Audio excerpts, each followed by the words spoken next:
আজ চলে গেছিলাম কিছু মিষ্টি মিষ্টি বাচ্চাদের দেখতে। শুরু করলাম এই মিষ্টি একটা পান্তুয়াকে দিয়ে, তারপরে দেখো রসগোল্লাও আছে কিন্তু, তারপরে এটা হচ্ছে গিয়ে গুড়ের রসগোল্লা।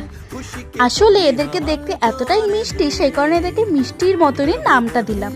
দেখছো এখানে কত রকমের সুন্দর সুন্দর বাচ্চারা রয়েছে, জার্মান শেফার্ড, হাস্কি। দেখো এরা শীত ঘুম দিচ্ছে।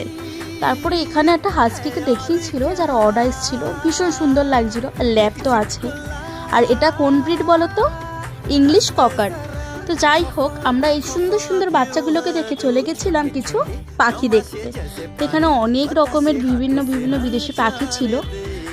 তার মধ্যে এই পাখিগুলো দেখো কি সুন্দর না?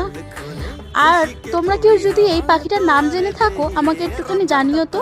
তারপরে আমরা খরগোশ দেখে, হ্যামস্টার দেখে, বিভিন্ন ধরনের মাছ দেখে বাড়ি চলে এসেছিলাম। দেখো এগুলো কিন্তু এক্সোটিক ফিশ।